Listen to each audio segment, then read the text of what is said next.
Welcome to another episode of the After the Whistle podcast. My name is Smiley and I'm joined by Van Gelder today in our studio. Unfortunately, no Crack today, no Corey today, but the two of us coming back to hold it down for you guys. It's been a long weekend of football action, or actually, for some of us, we might say not too many interesting things have happened. I think in the EPL, I don't know, nothing really interesting happened. I hear say some team on Merseyside win some title like that. I don't really know much about it. I've not seen anything. I've not read anything. I've not really heard anything. But according to some sources, they say Liverpool have won their 20th EPL title. As I speak right now, there's a lot of pain in my heart. First of all, I be sore loser, so I'm not coming to do the whole congratulations to Liverpool and all of those things.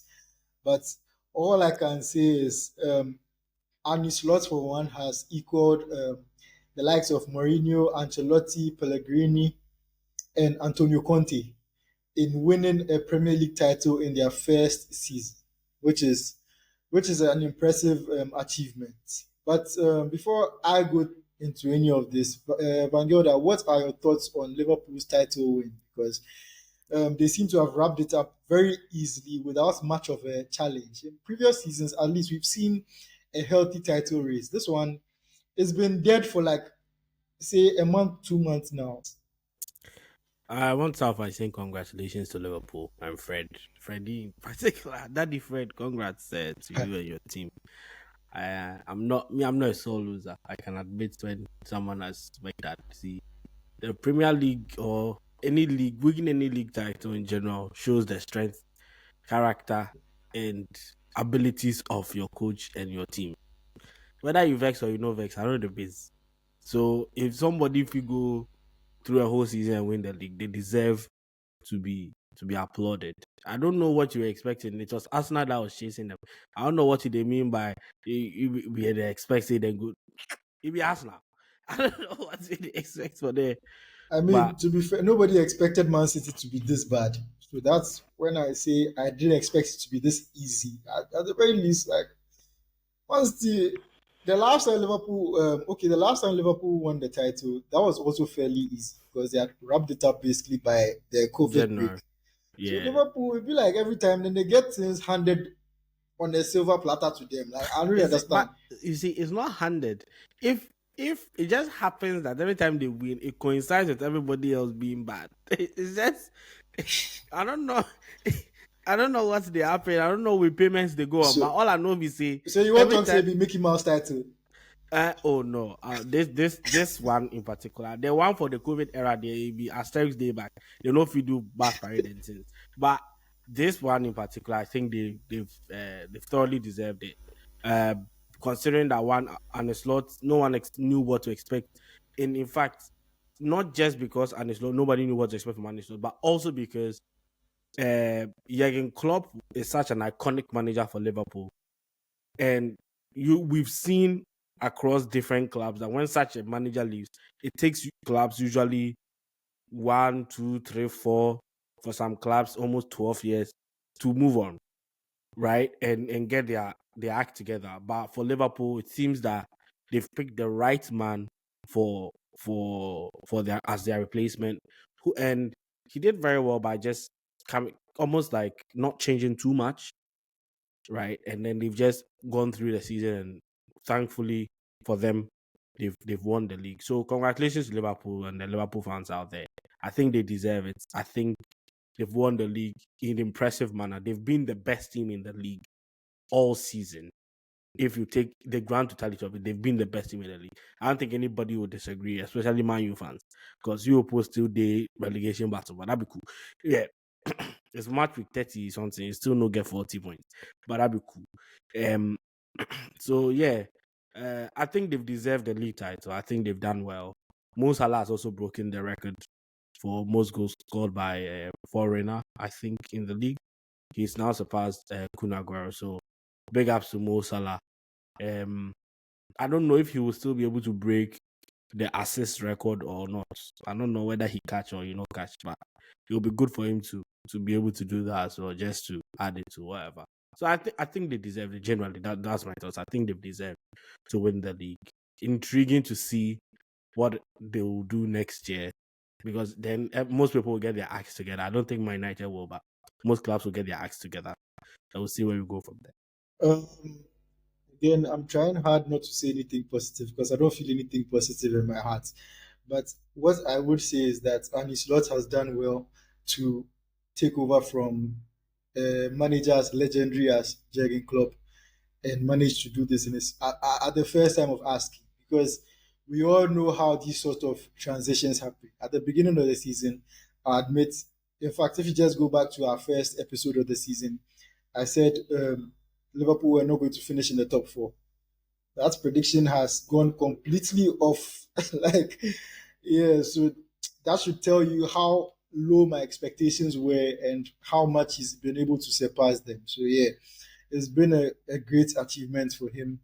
Maybe some may say he's running on the club juice. Maybe you don't know. Maybe club sets the team where then still they run on autopilot. So maybe next season we will see the true slot team. I don't know. Like I'm just saying, So that's been good to see. Salah, like I don't like Liverpool, but me, I appreciate greatness when I see it. I'm not one of those people who does the whole pure football. This guy in football would they be? If I measure players according to their effectiveness, it's not about who in ball they look sweet or anything. And Salah is probably the most effective attacker we've seen in the Premier League for the past, say, 10 years in terms of scoring goals, assisting, impacting the game overall. Yeah. So we all know that the PFA Player of the Year is already wrapped up for him. It's not even going to be a close competition. Me, as a professional gambler, I've been monitoring the odds for that particular award for the entire season. The closest anybody came to him was Cole Palmer as of December, which is now funny because now people are talking about Cole Palmer being terrible the whole season, and I very much remember him being number 2 Bro, in the running for PFA Player of the Year. he still created more big chances even than Bruno Fernandes. Like his bad season, he's 3 goals and assists away from Saka's best ever season. So for me, and obviously I won't divert to Kopama, but when people tell me Kopama is bad, I always remember he's a 22-year-old kid. This is his second full season as a footballer. Second. So fine, he's allowed to have these kind of dips. He'll learn from it. He'll get better. That's all me I get talk. But every day people won't do like they know they see Kopama Shan, Kopama this. Bro, do you know how many chances he created since December? He created so many big. You know what? Let's move on. We could just talk about Liverpool. But yeah, anyway, back to Liverpool. Like I said, Salah, he's had an amazing season. Van Dijk, as always, also another incredible season for him. Another player who I keep saying that I hate Liverpool, but Van Dijk there because I discovered him way before he went to Liverpool, way before he even went to Southampton. So I always get some sort of, I get some small love for him in some corner of my heart. Same way people like Hazard and things, I always get some kind of love for them. So yeah, it's been a good season for them. I hope it doesn't happen again next season because for them to equal us on 20 titles this season, and then the possibility of them surpassing us 21. Because there's no way you would win the league next season. See, next season, if it comes down to it, I'm supporting Arsenal 100%. Whether it's Arsenal coming, if anything, Pep, I don't think I can. The thing is, I can't stand another Liverpool title, and I also can't stand another Pep title. So you want Mikel Arteta to win? Do you think we'll be able to exist in this life if Arsenal win the title next year? I would like to believe that. Think about it for a moment. We know them. When they beat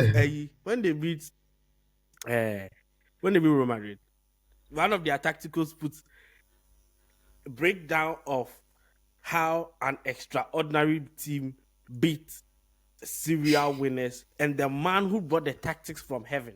Hey! You think we'll be able to survive in this space if they win the league title? Champions League, I don't want them to. In fact, I don't want them to win. And they should just keep trying. They should keep trying and bottling, trying. That's what we know them for. That's what we want them to do. That's what will make us happy. But if we make a mistake and they win even FA Cup or something, we are dead. We are dead. Anyway, speaking of the FA Cup, that was the other major thing that happened over the weekend, where we saw Aston Villa being thrashed by Crystal Palace in the first semi-final on Saturday, and then we saw Man City doing a professional job against Nottingham Forest on Sunday. We start with Aston Villa versus Crystal Palace because that was the one that came as a shock to me. I honestly thought Aston Villa were going to, because first of all, we all know Emery to be a cup manager. That's where he does his best work. So it was something that I thought was wrapped up. And again, as a gambler, I had money on Aston Villa to win the FA Cup, because looking at how Man City have been wobbling in the big games and everything, I felt like if Aston Villa could make it to the final and go and face Man City, they'll be able to do something. So this result came as a complete shock to me, especially the manner of the defeat. And Vanguard, again, let me just pick your thoughts on this one. Is it something that came as a shock to you? What were your general feelings about this result? I didn't come as a shock to me. Personally, I don't know. I just think every time the pressure is high, if you know be Chelsea Villa they play, them always they capitulate. Personally, I'm not surprised. They only show up when they play Chelsea. Anybody else, then go midweek. The pressure was high. They had to play Man City. They lost. Did they not? This weekend to Crystal Palace. But I want to give Crystal Palace their flowers because they are one of those teams that people don't take notice because they are not like high up the table and whatnot. They've not had a good season generally, like in the full context. At the beginning of the season, they were pretty poor, but they have a very good manager and they have players that can execute the tactics and the strategies that the manager puts them out to play. Personally, like this, if you left me, say make a go sign somebody give Chelsea, like Mateta like this, as secondary striker, 100%. I'm entering Crystal Palace. I'm just going there, getting off at East Croydon station, walking to Crystal Palace, and just enter there, go pay money, go take them, go take the guy, go west. Easy cry, easy. They have Easy, they have Ismail Assar. They have Wharton in midfield. Like they are they've got very good or good to very good players in several positions. They are their fullbacks are quite good. Mitchell and the other, I forgot the other guy's name. Fullbacks are quite good. Their centre back pairing is okay. And don't forget, they lost their best centre back at the beginning of the season. I think he went. Where did he go? I forgot. But he go one of the other EPL clubs like that. I forget his name. He went to Fulham. I think he went to Fulham, if I'm not mistaken. But they did lose one of their centre back pairings from last season, right? And that everybody was like, "Hey, this is problematic," and they were on course to lose Gay to until they couldn't find an agreement with Newcastle. So if you think about all those things, they've come out of the season underwhelming in terms of performance in the Premier League, but in the FA Cup, everybody, the miracle of the FA Cup, everybody feels, if I'm here, this could be a trophy I could win. And Glasner is a good enough manager to win. Personally, I'm happy they won because, and I'm happy City won too because I can't stand that if we don't make top 5, where we top 6, then somebody will go win FA Cup again. Then they he won't forgo them. Me, I forgot Europa Conference. I go win. So personally, I'm just happy City won because at least City there, then go fish show them something for the final. They at least win one trophy to make their season not too bad. And so I think they deserved it. They played really well. They were the best team on the day. I'm not surprised that Villa lost. And I'm hearing this thing about them and Marcus Rashford. Hey, if you don't find the money and go and pay and keep the guy, you'll not be serious. Anyway, yeah. So I think Crystal Palace deserve to win. I think it's standard Villa behavior under pressure. They capitulate, and yeah, it's unfortunate for them, but yeah, I'm glad. I'm glad they lost. Speaking of Rashford, it's actually interesting to me to see how important he's become to Villa now. Because when the lineups came out on Saturday and his name wasn't in it, there were plenty of Villa fans in the replies just crying, lamenting that no Rashford, no Rashford, we are doomed, we are doomed. And I was thinking, these people are overreacting. Like last season, you had Watkins doing all the attacking job for you. Like, why is this such a big deal that you're missing Rashford? But somehow, I just feel like if they had Rashford in the lineup, even though like his uh, output in the final third can be inconsistent, he still brings that chaos factor, and that chaos factor alone can result in your team even being a little more reserved in the way they attack, a little more conscious about committing bodies forward, that kind of thing. So it's one thing that I think they were missing big time in the semi-final, that Rashford wasn't playing. But again, for me, it was a terrible tactical display by Emery, because they should have put up a better fight. But Even though you mentioned sorry to catch you, but Martinez yeah, has been on this horrible form for a while now. Martinez Martinez, has been poor for a while, right? Martinez, he gets a lot of World Cup tax hanging around his neck. Like I don't know whether it's World Cup tax or I don't know, grace or something, because It be he has Argentina some aura. he gets a lot of extended periods where he can be messing up, and then you have maybe a month, 2 months where he does well. Like I don't know, but there's always this thing about him. So yeah, Martinez, there's always an asterisk around him for me. But yeah, again, Crystal Palace, they really did well. You mentioned Mateta. Again, this Mateta thing, it makes me want to divert into a different conversation about modern strikers and everything, and modern teams, and If you go their there, we for talk about all these bang bammy sporting directors. That'd be the problem. you That'd be the see, problem. I mean, I don't mind talking about it, because it's like in fact, I'm glad you brought it up, because let's say, how long ago was it that Chelsea had Dembaba as a backup striker? I feel Like, like that's a kind of the caliber of backup striker we used to have. yeah, or even look, there was a time Chelsea had Drogba and Anelka. Anelka left or something like that. We go by Torres. Like that's what big teams used to do. At the very least, you have two top strikers, and they are competing week in week out. Maybe one of them go be starting 11 caliber, but you always had an equally competent backup. But right now, if you take away even Man City last season, they had Haaland and Alvarez. No, then go sell. Nobody tell them see make them pick mine. Right now, then go side Mamush. See the things they do give them. But if you take teams, all the other big teams, apart from Liverpool to cry they don't have. So apart from Man City, Chelsea, only we had Nicolas Jackson, where we go buy some Kidibi, Puyos or whatever his name be. He hurts. So he's out. So right now, we effectively have one striker. Arsenal cried their Bobo. They don't have. Look, Man United, Hoyland, then Zexi. If Striker you where look you at, say he no like strike. he already talks, he cried, they know they like strike. Look at Liverpool, they have Nunes and what be his name, Jota. Both of them, Nunes is no good, and Jota can't stay fit to save his life. So And basically, Jota is not actually even a prop. if Like a he's a striker, winger who he's a is winger, yeah. but because his legs are gone, everybody they make it a play strike. But well, Tottenham is not a big team. But if you look at all the big teams, the only club where they no be big team, but then they try to do something safe, be Newcastle, where then get Isak, and then I think outside of Isak they have Murphy who can play either They have Callum Wilson. Callum Wilson. Thank you. So look at so the smaller teams rather they get better strikers. Look at what be your name?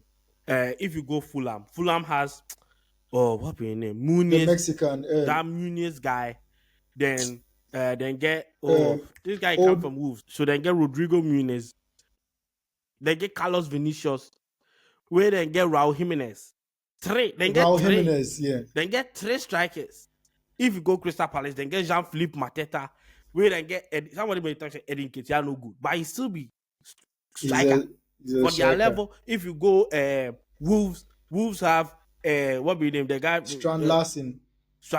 Where then also get the Korean, the South Korean guy. Hwan Hee, Wan Yi. Yeah. Wan Hee Chan. Wan Hee Chan. You go to Brighton, they have Joao Pedro, Welbeck. You have Joao Pedro, they have Welbeck. So basically, the smaller teams that have striking options and things. The big teams, then go hire these Bami sporting directors, then them are woke coaches, them all pick my like. What's the meaning of this? Like all the news, all the big clubs in England don't want to sign Osimhen because it's either people don't want to pay his salary or they have a problem with his attitude. Bro, do you want goals or not? Any striker worth his salt in the men's game has an attitude. It be normal. If we say if you make it they fail good, you they make he they play in ball, they score goals, he go give you everything. I personally, I'm not a big fan of Osimhen. But right now, if you tell me say Chelsea with the goal sign strikers, I say bring him. Because the balls Pedro Neto then things they cross into the box. Header, go ball. Do you know the last time I saw a Chelsea striker head the ball? Do you know? Like, even we don't even see header goals anymore from strikers. That then cross, then the striker cool, go ball. Or go from outside the box. Yesterday was the first goal that Jackson has scored from outside the box. Can you imagine? Striker. So all of these things are it's ridiculous squad planning. You spend like of course right now players are more expensive, and if Chelsea won't buy somebody from Crystal Palace, we go pay tax. But pay 45 million, bring Philippe Mateta, pay 70 million, bring what did they call him? Osimhen. You have Osimhen, Mateta, and Jackson. Jackson, he no cry, no, then the trainer, then he be left winger. We said if we don't get left winger, when I left winger, somebody said that poison him right now, then they say he go take right. I know say be Man U fans and do that. So Arsenal, somebody do them, then Jeddah. If you go poison somebody, be Mudrik. If the Arsenal fans, they don't really like him. He snubbed them, make you paying them. But like Jackson can play on the left. Charlie, like if you think about it, it's so blatantly clear what every team needs. And yes, there are not a lot of good number 9. But if there are some there, you should be You can't tell me that like we won't left make Arsenal dog walk go sign Gyökeres. How? United should be in there. Chelsea should be in there. Spurs should be in there. Liverpool should be in there. Everybody won't do like, oh, we don't want Spain, let's be fine. We'll be fine with our 9th recorded striker where he scores streaky goals once every 15 years. That's and in all of this thing has really triggered me because it brings us to the topic of how right now, going into the summer, the most in-demand striker out there is probably Liam Delap of Ipswich, who has scored 12 league goals. Yes, he's done what to score 12 league goals for a relegation club as 22 years old. But like that tells you the switch in how the big teams think. Because if you want somebody to solve your scoring problems, yes, Delap might do the job, but there's a bigger chance that he will not do the job. And let me use the example of Man United. Where Delap is right now is probably in the same position Højlund was in a few years ago, or the same position that Evan Ferguson was in a few years ago. 2 years ago, Evan Ferguson was arguably the most in-demand striker in the Premier League. They were quoting 100 million for him and things. Look at where he is now. And that's the thing about going for these younger players, these younger strikers. There's no guarantee that their trajectory will continue the way you're expecting it to go. And there's always this, like you're saying, with these modern sporting directors and all these people, it's like they'll see a striker like Osimhen. He's scoring 30 goals a season, 25 goals a season. And then instead of just going straight to source, then go sit back and think, instead of going for this guy, why can't we just go for somebody who might be able to reach this level? because we don't want to pay the premium that comes with getting a ready-made striker. We won't go this thing raw materials factories. I go find used raw materials and build on our own team. But that's not how football works. You're as a big team in the first place. I don't have any problem against teams wanting to get younger talents because obviously right now, like I said, it's very expensive getting ready-made strikers. But at the same time, like you don't just buy a young striker and throw them into the starting lineup and expect them to flourish. What is happening to Hoyland? Yes, Hoyland, like right now, my opinion of him is changing drastically. But at the same time, I don't think there are many strikers who would have thrived under those conditions. When Man City signed Julian Alvarez, he had Haaland ahead of him. There was no pressure on him to score goals because Haaland had all the pressure on him. And Haaland had already proven himself as different clubs. He had proven himself in the Champions League. He had proven himself in Bundesliga. Like, there was no doubt that Haaland was going to do what he's doing now. But if you had put Julian Alvarez in the Man City team as the main striker from day one, what do you think would have happened? I don't think he would have turned out the way he turned out. But you see, you would probably have been back on loan at Real Madrid or something like that by now. And look, see, Chelsea is the best example for this, even though it's not just because they are my club, but look at how many young players we've bought in positions where we don't have proper experience. So in the period where we are undergoing a rough patch, it's rough, sir. Nobody, and our coach too is young. He too, they learn on the job. We go sign national service coach. We go sign national service players. I don't know what we were expecting. It not be national service results you go get. Yes, they are good, they are talented, and they have the potential to be world class and world beaters and whatever. Nobody is saying don't sign them. All we are saying is, if you want to sign young player, the least you can do to help that young player is to have an experienced guy that can help them. If, like, for instance, we brought in Levi Colwell, and when Colwell came in, he was playing alongside Thiago Silva. There are certain things Thiago Silva go fit show him.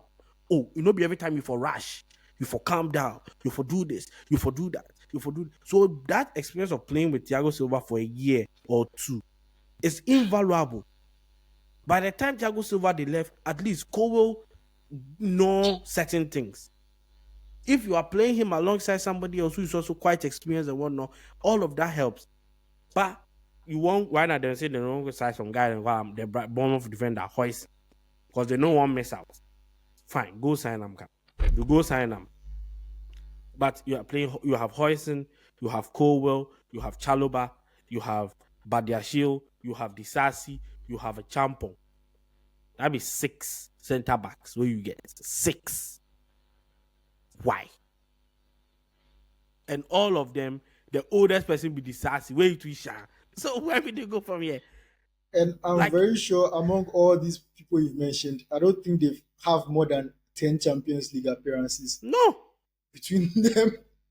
No. Maybe Disasi and I don't even think Disasi and he has up to 10, but they're sure. I can't remember them playing for Monaco in Champions League. So I don't know. Maybe them at best. But look at that. Look at what you're doing. If you can't make for you get, and none of them are starters for their national team too. Make you not even remind me of that. So you don't have players at the back that can help you. Sanchez was you know good. If you can't midfield, okay, that be where we be cool small. So you have Lavia, Enzo, and Caicedo. Good 3. But we have also Andre Santos coming back from Strasbourg, and then you get Leslie Gochuku coming back from Southampton. But one of these 2 I mentioned, then go sell one this summer because space no day. Then if you go wings, Madueke. That be what this week then the coach they talk. Every time they bring them. So do you think Chelsea make champion? Hey boy, he said, Massa. Just 10 years ago, if Chelsea bring Drogba off, they're bringing what do they call him? Remy, or then they bring them Baba, or then they bring somebody like that on. Right? If they bring what would they Diego Silva, Diego Costa off, then they bring Michi Bashwai. Right now, we no get right now. If I take what did he said right now, if I take Jackson off, I they bring 2006 year born Tyreek George. That be the option I get.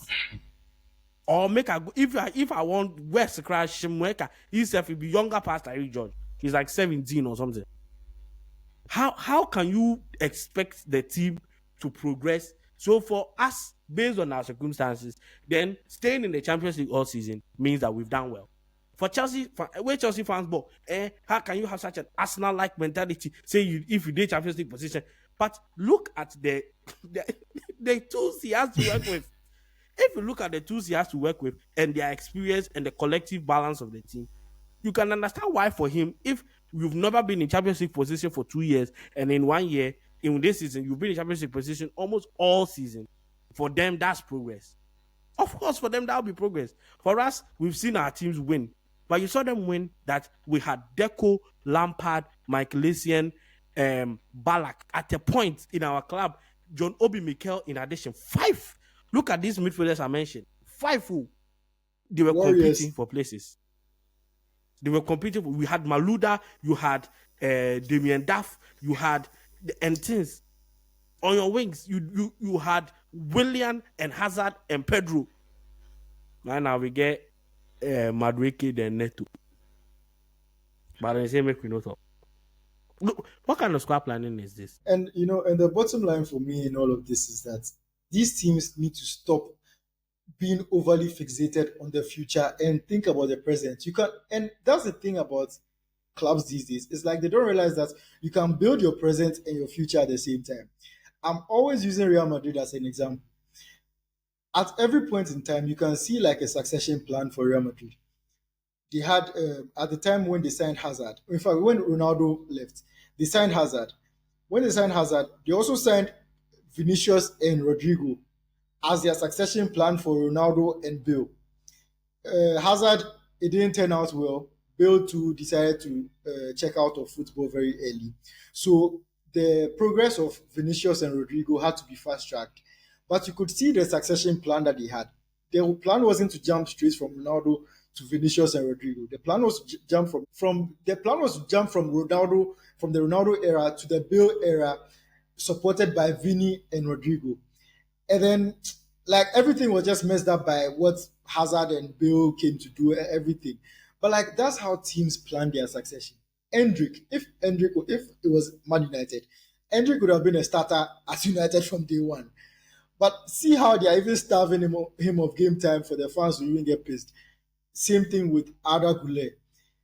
Camavinga, till now, he's not been an assured starter for Madrid. He starts like quite a number of games, but he's never been a guaranteed starter for them.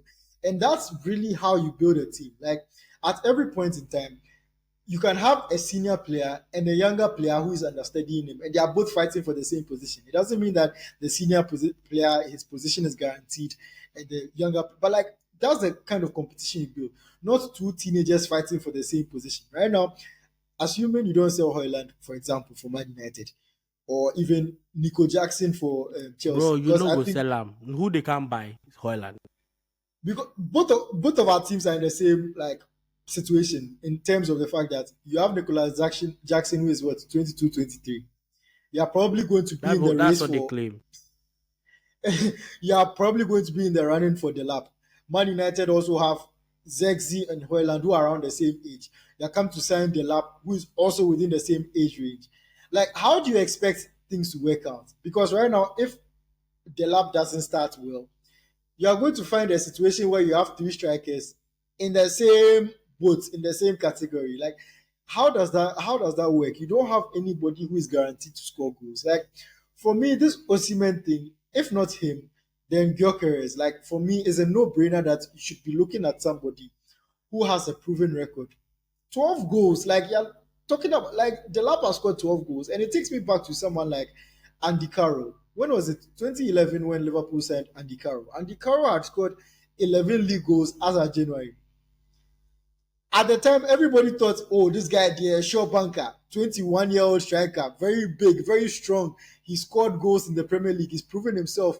That term they like to use, Premier League proven. How many times has that thing actually worked out that people use it as like a guarantee of some form of success? Everything pointed to the fact that Andy Carroll is going to perform in the Premier League. And we saw how that happened. And that's how I see when people talk about players like Delap and Co. But our these people, they've hired their experts. Their experts are crunching numbers for them, and that's all they want to look at. So we don't have any say in it. But back to the matter of the FA Cup, because we digressed a lot.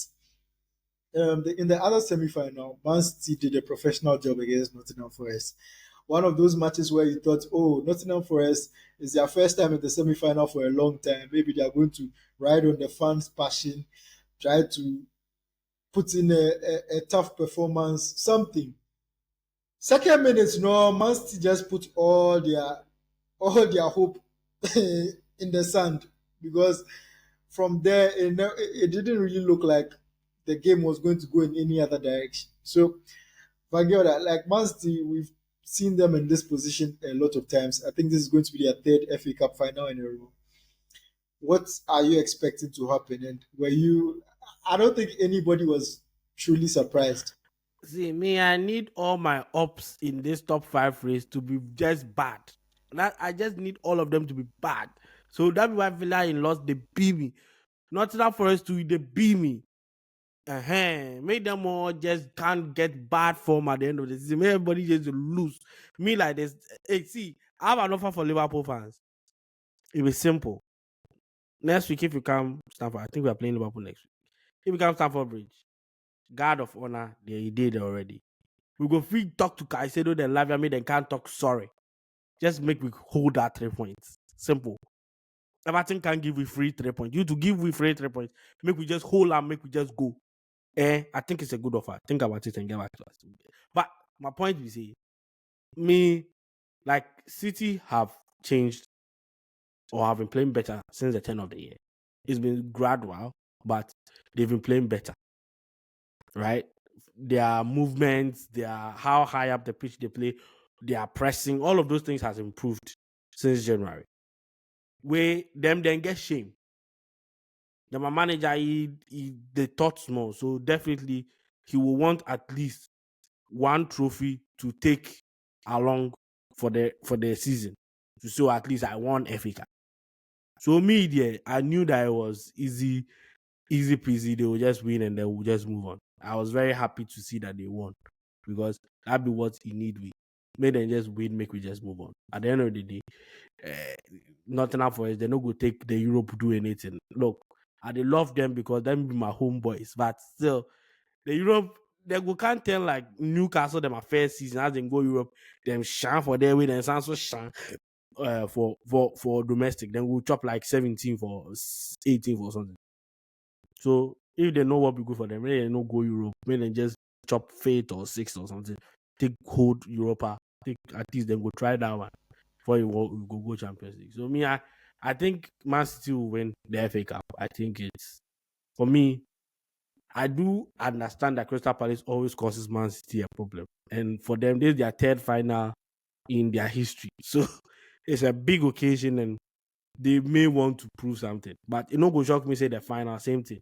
2 minutes, Haaland or Mahmoud or somebody back go, end all hoops. Then we go manager man, Palace go make some mistakes, then back second goal. Then by 56 minutes, then win the game, we move forward. Everybody be happy. By that time, I qualify for Champions League too. So Yeah, like I'm really trying to find some hope in Crystal Palace winning the final, but I just don't see it. Man City, the thing about them is that when they have to do a job against a team much lower than them, they always do it.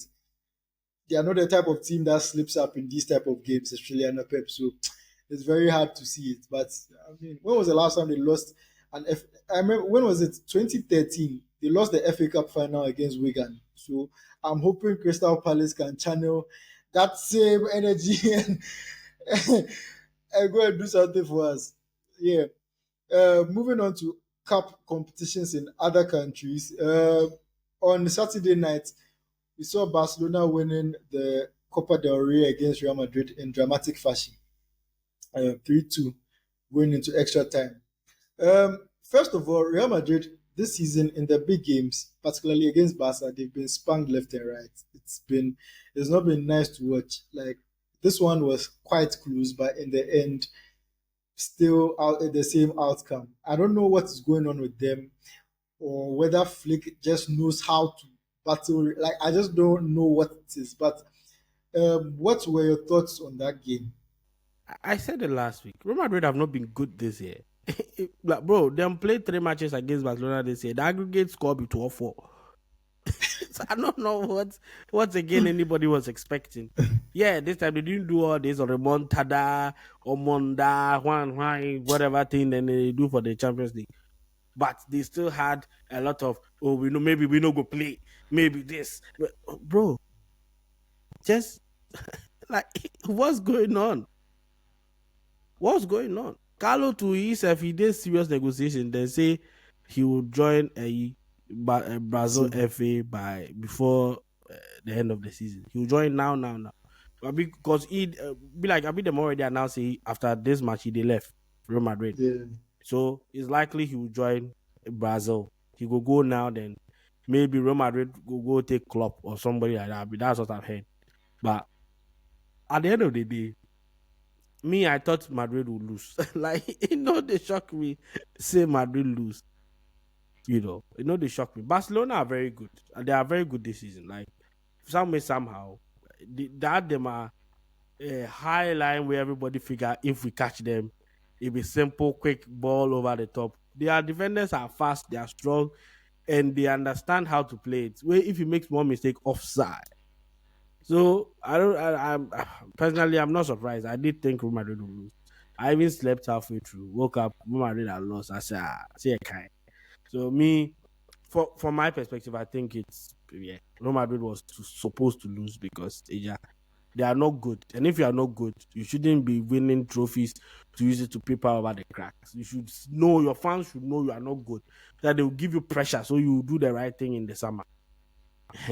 So let me that's try that. and instigate something small. So even though Mbappe didn't start the game because he's been carrying an ankle injury for a few weeks now, how much of an impact do you think Mbappe's signing has had on Real Madrid this season, particularly in the negative sense? Because I it think it's. seems already last season they had two players who prefer to play on the left, but Mhm. they still managed to work their way around it. But this season now you have three players who prefer to play on the left. One is still playing on the right, but Mbappe, you've shoehorned him in the middle, and it's been on record that Mbappe doesn't really like to play through the middle. And a lot of times you see him drifting to the left, which is the space where Vinicius occupies. Or the left So half space, which is where Jude likes to Bellingham, operate as well. So look, at the end of the day, the negative effect is that it's poor squad planning. They've done that thing that they did many years ago when they were just signing Galacticos for the fun of it. They've just because at the end of the day, what was Madrid's biggest problem last summer? They needed a striker. Even before they needed a striker. They tried to go for Kane. They couldn't agree a deal with what we name Levy. So they let Kane go to Bayern. And that's it. They need a striker, an actual proper number 9. Nicolas Jackson, they made a campaign when we were taking him. But yeah, they need a striker. And if you need a striker, you go out, you sign a striker. You don't sign somebody that's a winger that can potentially play strike. But I think additionally, like in addition to that, they've not been helped. Like the players then get a lot of them, they've got less of a team now and more of like I think they've got more of egos now. They are turning into that PSG by animal way them get. The reason why PSG is doing well now is because they function better now in terms of playing as a team. but the common denominator in these two situations is Mbappe. So does it not come back to him? Yes, it does. But then there's also Vinny, who thinks he should have won the Ballon d'Or and he was robbed. Yeah, but in And the end, then they you won the have. Champions League without him. So, like, the dynamics were fine until Mbappe came in.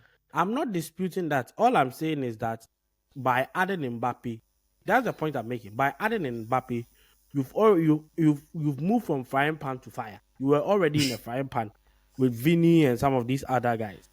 By adding Mbappe, you've removed the frying pan and you've dropped all your stuff in the fire itself, right? And now you have too many egos playing who think they are good. Meanwhile, they are made and they are not playing together as a team. And you have a manager who doesn't necessarily prepare. Like Carlo Ancelotti's tactics is, I have a bunch of good young players or good players. I will set them up in a way where everybody can just do whatever they want to do up top. You are not playing as in this is how we move. You when this ball goes here, you go here. This moves here. They are not playing like that. I mean, And if that's how he's always been, and it's been working because, like, the thing about Ancelotti is that I think he appreciates the fact that when you're handling big names and big egos, you don't necessarily have to overcoach them because good players figure things out all the time. So you don't necessarily have to tell them, you stand here, you stand here, you stand here. You just put them in a situation where they can all express their individual quality in a way that comes together to help the team. So However, if you have players like you do now who like to drift into the left half space and then begin to take up the zones of other people, then as a coach, you must now insist on having people stay in certain zones only and not drift into the because now them figuring it out means that it is to the detriment of the whole team, of the team as a whole. Them just, because figuring it out might mean Mbappe needs to drop deep to pick the ball from the center circle and drive at the opponent. But him dropping deep means that there's no anchor or there's no reference point in front. Vinny might not move in because he doesn't like coming into the middle.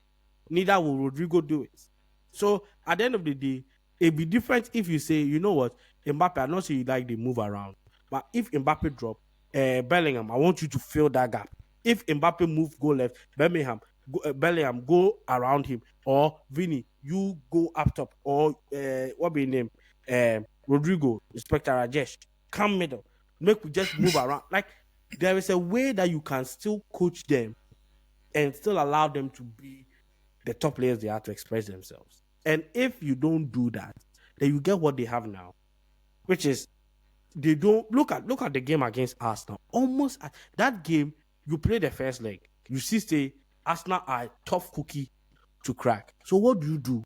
You coach your team so that they can break down that Arsenal defense or exploit holes that they've left. All they did was cross and Inshallah for 75 minutes. That's all. And the crossing self is no good. And you are crossing to a team that has 6 foot something Kivio and 6 foot something Saliba. How does that work? For a player of Mbappe who isn't necessarily that strong in the air. It's not like you had Giroud where you go touch, okay, I get somebody like Giroud. So if you cross him, he go fit do something. You had Mbappe who likes the ball to fit. So what's the point? So a lot of times, if you go and watch that game again, a lot of times they'll cross the ball. There's actually no one there to even attack the ball. And that's the problem. So it's not just Mbappe. Yes, Mbappe is a part of it.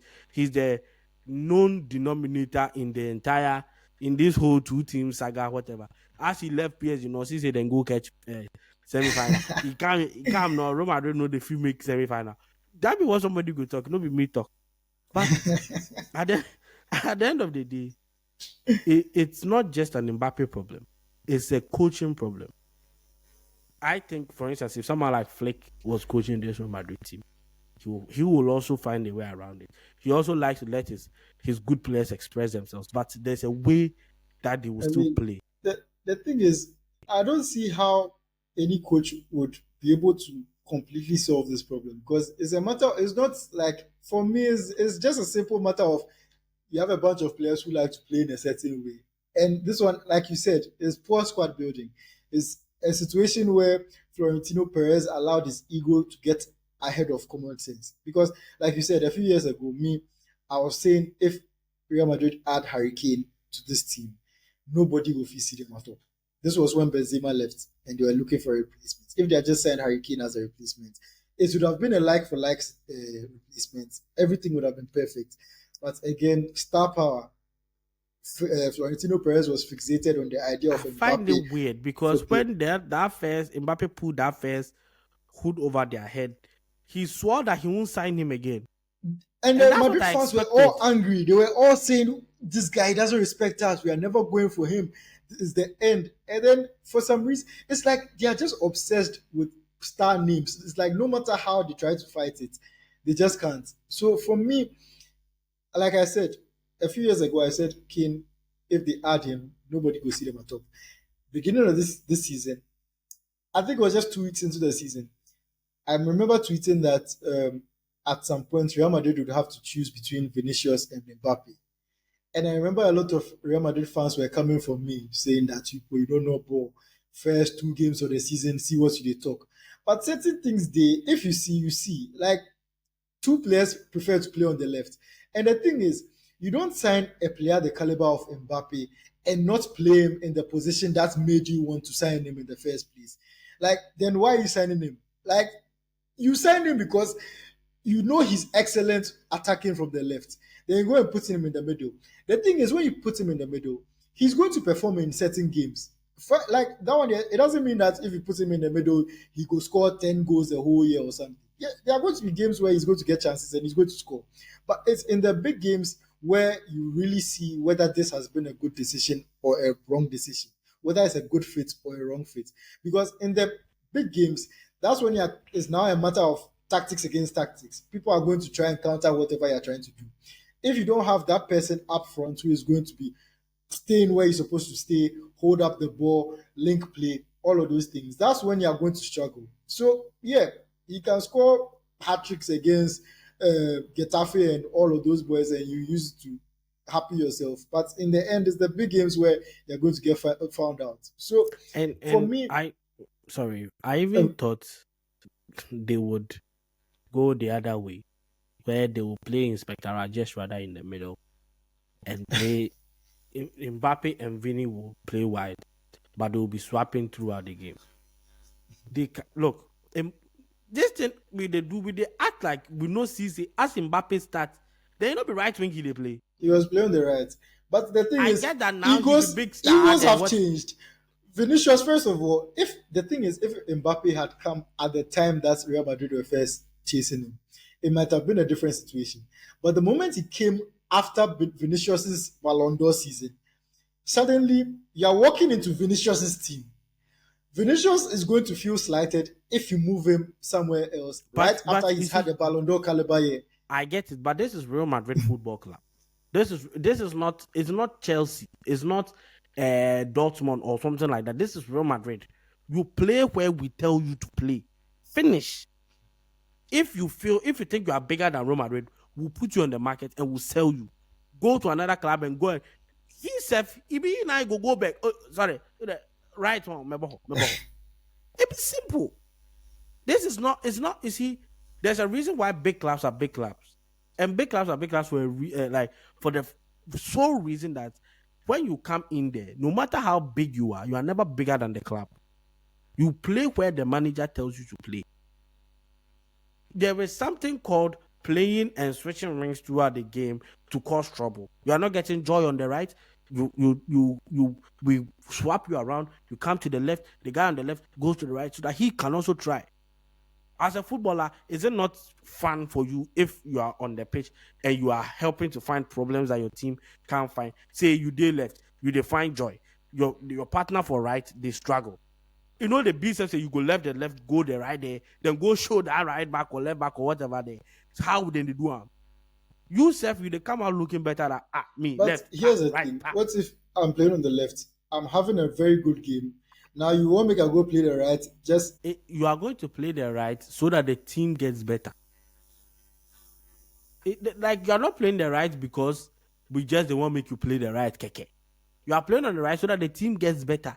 It's always supposed to be the team above you, the good game you they have. If you're having a good game, they do that Rooney in Kidi in terms of, hey, then score with 5 for, but me, I score 4 goals. So I don't know if it's how everybody, I don't know about you guys though. That not be what we research. You see, but the thing about the great players is that like it or not, the thing that makes them great is that they also want to have their personal accolades in addition to the team success.